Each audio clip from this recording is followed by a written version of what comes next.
In Chapter 12, we start getting into the types of markets, starting with perfect competition. Often, this is the easiest one for people to grasp, which is why we start with this before we get into monopoly and oligopoly and others. Um, so, let's start by talking about price taking producers and consumers. The price taking producer, a seller, is one whose actions have no effect on the market price. So, think of the farmer who sells corn. If this farmer decides to charge $10 per bushel and the going rate is $5 per bushel, that will not raise the market price at all. This guy simply just won't be selling any corn. Um, a price taking consumer is one whose actions have no effect on the market price as well. So, say you go to buy some corn and you're not happy with the price at $5 a bushel, you decided, you know what, I'm not going to buy any.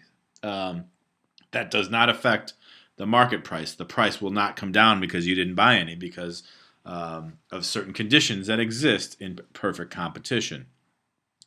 This is where all market participants are price takers. The price that's set by market equilibrium is the price that's going to be paid at the end of the day. And it's also an industry where producers are the price takers as well. The price that's set is the one that they have to sell at. You cannot really change it, or you're not going to sell any of your item. Um, the reasons behind this are because there are so many producers out there, and corn, again, is why I use this example. This is a good example. There are so many farmers or people producing corn that not one single one of them does not have a large market share to affect the prices in the market. And also, consumers regard the products of all producers as equivalent. Of course, corn is a good example of this as well. Obviously there are variations, but let's just take sweet corn for example. There are, if you could pick up um, some sweet corn from one farmer, Farmer A, it's going more or less to be the same as from Farmer B. So that's a standardized product there.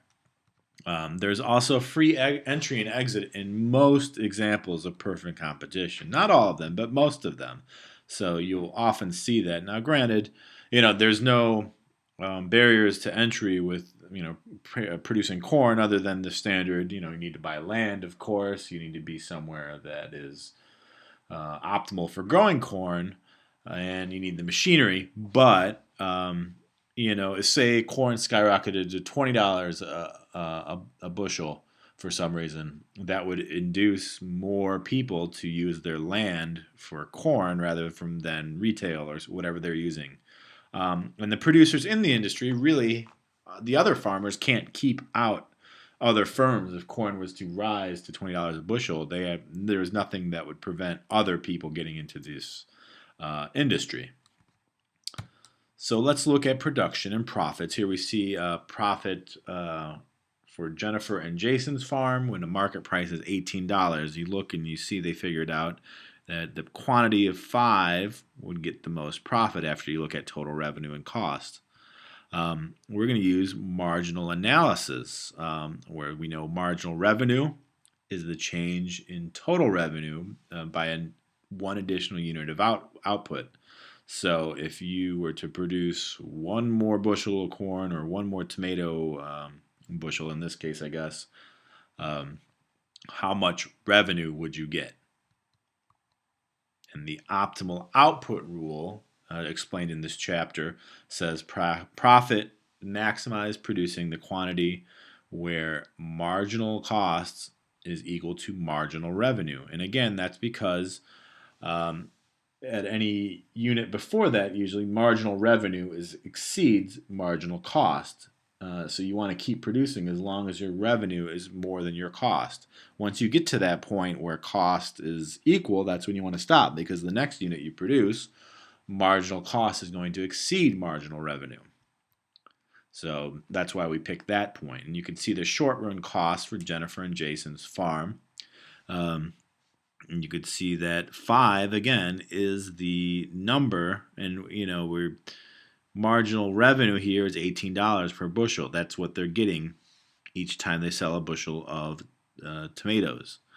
Their marginal cost, so then you could see the average here between 4 and 5 and 5 and 6. It looks like this is the closest we'll get to being marginal cost equals marginal revenue. So 5 is the quantity that worked for Jennifer and Jason. So again, the optimal output rule at a price-taking firm is where profit is maximized by producing where marginal cost at the last unit produced is equal to marginal price, or as close as you can get to that. This marginal revenue curve shows how marginal revenue varies, and you can see that the price-taking firm's marginal revenue is always going to be equal to price, and that's because the price is set by the market, as we discussed before. And you can see marginal cost curve here, the cost for producing one more bushel of tomatoes, and the optimal point is point E, and that's the market price and your profit maximizing quantity, where we saw that here 5 bushels for Jennifer and Jason is the key optimal point to maximize profits.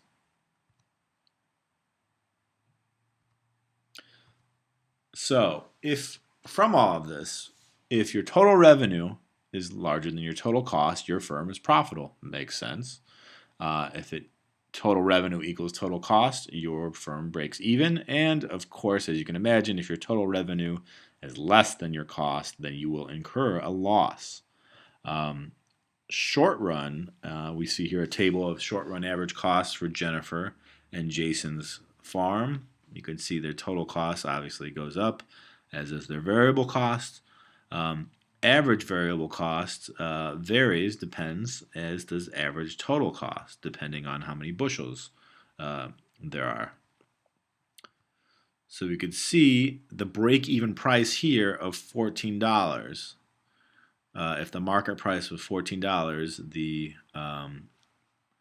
marginal cost would intersect with marginal revenue here at point C, which is 4 bushels of tomatoes. And this is where marginal cost cuts into the average total cost curve at its minimum. And so that would be equal to the break-even price. If the market price was $18, you would see that at point E is where marginal cost and marginal revenue intersect.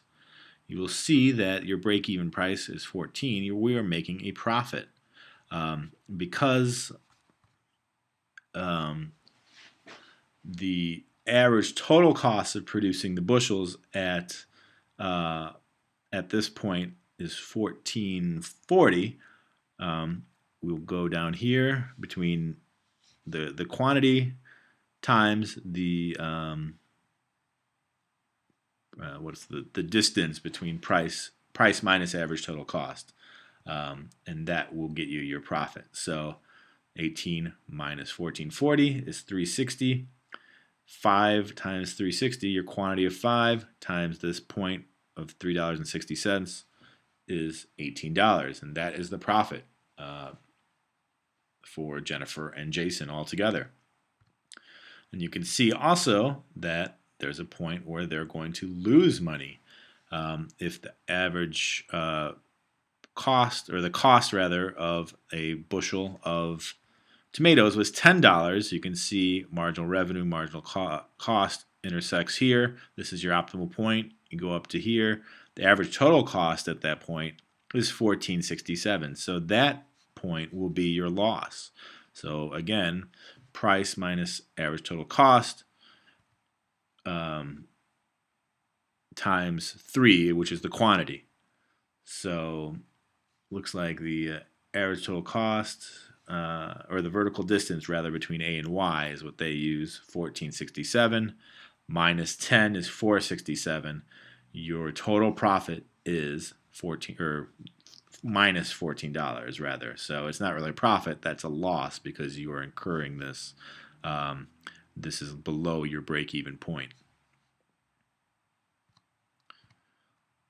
So the break-even price of profit per taking firm is where the market price earns zero profits. And again, we're talking zero economic profits, not accounting profits. So opportunity cost has been covered, which and again, I hope you understand that.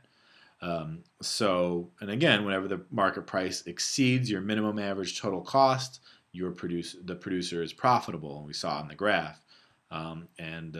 The opposite is true. When the market price is less than minimum average total cost, you are unprofitable, and when it's equal, then you break even. So here we'll see our short-run industry supply curve is actually going to be from 0 to A and on. And the reason is because you always want to cover your average variable costs in the short run. If you cannot produce at a point where, say here, you aren't even covering your average variable costs, you will shut down in the short run. Your fixed costs are a sunk cost, as we discussed before. There's no way to recover them. But even if you're losing money in the short run, if you could produce at such a point, say at point B, where you may not be profitable because you're not covering your average total costs, but you are covering your average variable cost here, you are going to recoup some of the money that you would be losing by operating.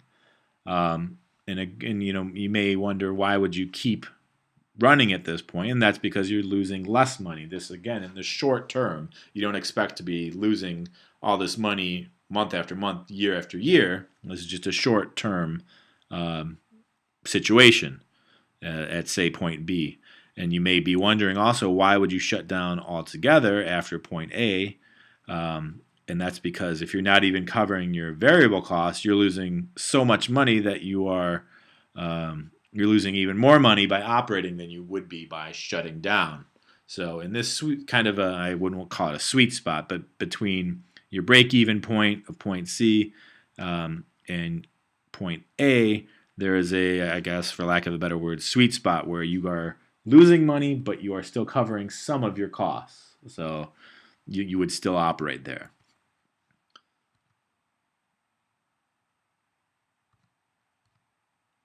So here's a nice handy chart. You can explore that on your own time. And we'll get into the industry supply curve, and that will show the relationship between the price of the good and the total output of the industry as a whole. And there's a long-run market equilibrium, and that's where quantity supplies equals quantity demanded, and that makes sense. But you'll see, graphically, I think it's a little easier to show. So there's a short-run industry supply curve where there's the market price, your shutdown price, and again, you won't be producing below that point, and the short-run market equilibrium. In the long run, you can see that at point E, the market supply and demand will be here, whereas one firm is producing way above the average total cost and is getting a profit of this shaded area A.